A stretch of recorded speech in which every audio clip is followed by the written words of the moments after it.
سینور شیرین آرژناری نسیبین و کامشلو شاعر شیرگله آرژناری د نویسک خدا د بیجه او جوی ولاتیه ولات هلبست نبیستی ولات دستان نجبیر بویی د عین نویسه دا آرژناری د بیجه لوی ولاتی لسر ریکا هلبست دلوی د مستاوی دایه و لسر لیوین وی حزن حزنی ین سترانان ریز بونه بس جشیرین آرژناری وارتی خانه کو ین وی حزن وی هم بوان سترانن لسر لیوین وی هم جی بحدودان کسرینه بلکی چه چیا دنزو دریا حدود تابعینه و حکم شاران لوان نابه لحدود لدیشتو بریان اوین بتلن رسایی اوین دهیلن کو دهیلادن اشتا ببینی لبعسکرین لبر ناهیلن کو تو درباس ببی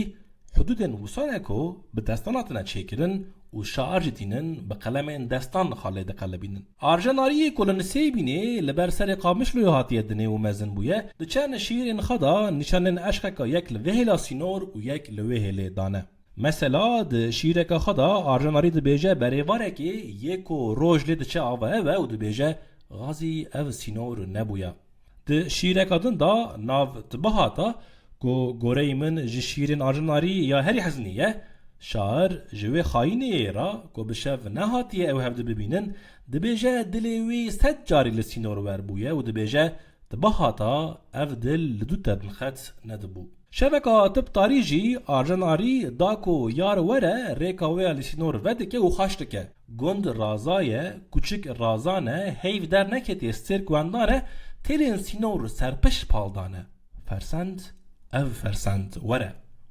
دیسا د شیره که دا آرژناری رابردکه کو یار پر نزیکه لی بسینور پر دردکه و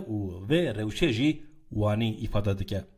بدستین والا با آورین ملول گه بجیر دا گه بجور دا مشیم دبر سینور را مشیم قوزه که نقبامه بانگ بکم تا ببیجم لی و دنگ بیته لی او تیل او ماین او لشکرین رومه ندهیلن بانگ بکم نجی دهیلن بیم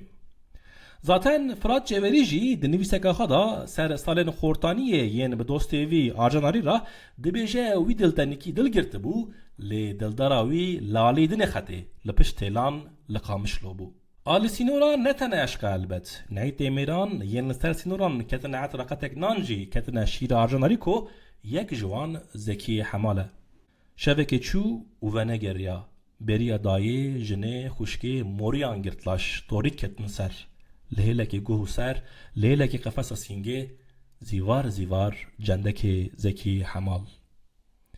به همو شیرین خاین کو جوان سینوران سال 2024 کتنه دیوانه که آرژناری کو سال 2012 جان خاج دستایه